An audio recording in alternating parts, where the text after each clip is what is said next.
김학의 전 법무부 차관 사건을 진짜 아주 그냥 A부터 Z까지 경찰과 검찰의 수사가 제대로 됐었느냐? 그 수사에 누군가가 외압을 부적절하게 행사했느냐? 윤중천이란 분이 이제 중천종합건설, 윤중천 여러 여성들을 성적으로 착취하고 이 윤중천이라는 사람이 고위검사하고 그런 관계더라. 동영상도 있더라. 2013년에 김학의 전 차관이 차관으로 임명되기 얼마 전에 경찰에서 알아보고 있었던 거죠. 제가 그때 법조 출입하고 있어가지고 기억이 나는데 그때 김학의 차관 사실 전혀 주목받지 않고 있던 갑자기 그 사람이 뭐 이름이 이렇게 돌면서 그 사람 관련해서 굉장히 센 스캔들이 있어서 뭐 되면 큰일 난다 이런 소문들이 쫙 퍼지기 시작합니다. 차관을 임명하기 전에 네. 소문이 도니까 네. 청와대에서는 경찰에다가 야 이런 소문 도는데 니네 수사하고 있냐?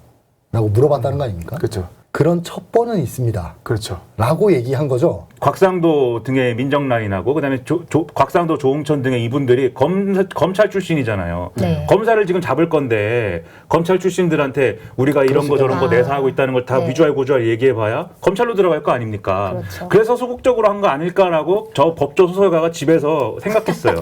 그 굉장히 가능성이 높은 게 아, 그래요? 이 사건을 수사했던 그 핵심 팀장이 한 2, 3년 전에 그 김광중 부장검사라고 있었어요. 네. 검사인데 뇌물 받고 이래가지고 네. 한 10억 받으셨죠. 네, 네. 아. 굉장히 문제가 크게 됐었거든요. 네. 그죠? 그걸 수사했던 사람이에요, 이 사람이.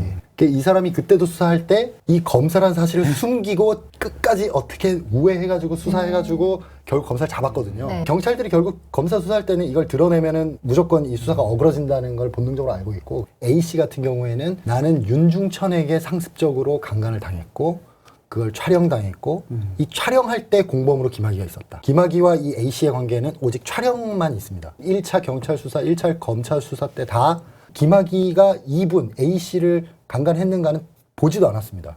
그게 그렇죠? 중요한 게 예, 아니었군요. 예, 그게 전혀 쟁점이 아니었어요. 그때 쟁점은 윤중천이 A 씨를 강간했는가였어요. 네. 그래서 윤중천에게 강간을 당했다가 돼야 강간 당했기 때문에 협박당해서 상습 강요당해서 김학의랑 자기 싫은데 잤어요. 이게 되는 구조였거든요. 그래서 윤중천에게 강간하지 않았다라는 게 검찰의 판단이었고요.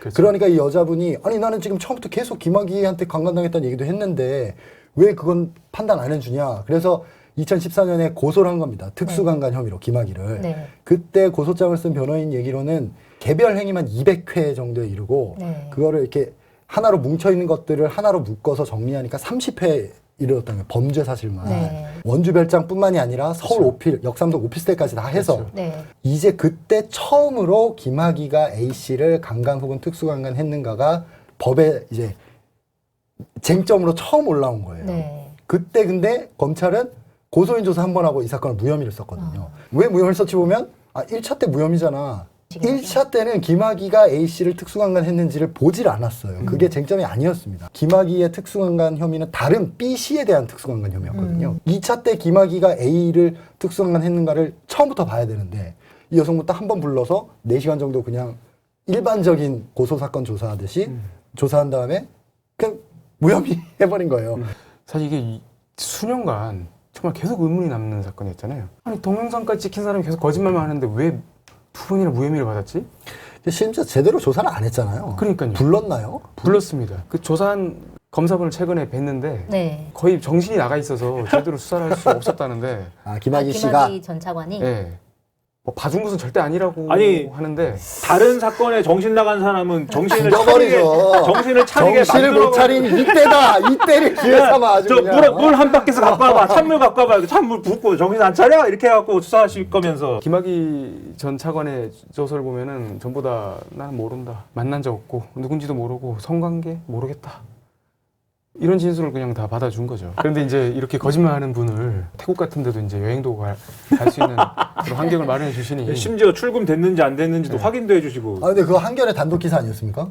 맞습니다. 어떻게 확인한 거예요? 그럼 뭐 말씀드릴 수가 없고요.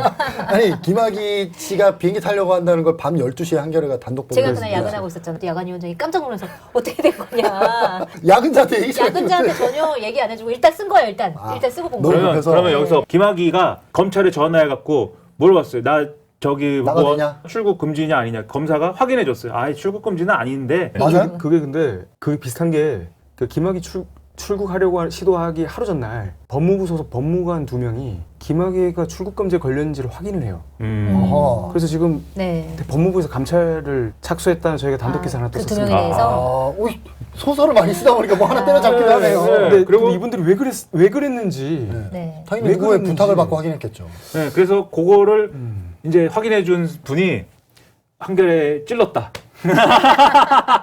좀 더 스펙타클하게 쓰려면 그것을 청와대에 알려줬다. 그래서 청와대에 있는 우리 건물주 김의겸 대변인께서 친정에 한결에 연락을 해가지고 오늘 와 신문에 대문짝만 해놨어요. 건물을. 아, 네. 야 네. 평생 모은 돈을 다 집어넣고 건물을 샀다. 네. 1년에 갚아야 되는 할 이자 말이 5천만 없네, 원씩 된다고 조선일보가 친절히 계산을 해갖고 다 썼더라고요. 네, 지읒 그렇군요. 신문에서 썼더라고요. 아니 그런데 나는 더 궁금한 게 네. 단독 보도 우리가 했습니다. 네. 근데 MBC는 걸 어떻게 찍은 거예요? MBC가 찍었잖아요. 그러니까 그분이 이제 5시쯤인가? 오후 5시, 아니 그 새벽 5시. 그렇죠. 이제 네, 다음 날 새벽 그러니까 5시. 공항을 빠져나온 시간이 네. 네. 그러니까 그때까지 이제 저희는 이제 그걸 쓴 다음에 이제 공항 가서 취재 열심히 했는데 5시까지 기다리진 않은 거죠. 주 52시간이니까. 네. 김항진 기자 혹시 뭐 좀 더 보태고 싶은 말씀 있으세요? 아니 그 윤중천이라는 분을 이제 조사한 경찰분들 얘기를 들어보니까 그 이분이 정말 그 어디 방송에서 이제 박노자 씨가 나와서 뭐 상위 1%의 뭐 강간 문화다 이렇게 그것이 이제 버닝썬이나 김학의 사건이나 이런 부분과 연결이 돼 있다고 얘기를 하시던데 그 조사하시는 그 경찰 얘기가 뭐냐면 윤중천 그분은 그 여성과 별로 대화를 오래 하지 않으신다 그러더라고요. 대화를 별로 안 한다고요. 대화를 안 하고 그러니까 거의 뭐 물건이나 짐승 취급을 하는 우리 키우는 무슨 동물처럼 막 이렇게. 그렇죠. 아주 함부로 대하고 음. 그런 걸로 해서 지배를 해 나가는 그런 분이라고 하더라고요. 분이라고까지 해야 되나? 하여튼 그런 사람이다. 사람이라고 하더라고요. 그래서 유유상종인 거죠. 김학의 전 차관 같은 경우에도 예전에 같이 근무했던 분들 얘기 들어보면은 오전에 보고가 안 된다고 그러더라고요. 오전에 실종된다. 네, 오전에는 그런 분이 사실은 또 어떻게 돼서 검사장이 되고 또 요직들을 거치면서 고검장이 되고 총장 후보까지 된다는 게 정말 검찰이 좀 후진성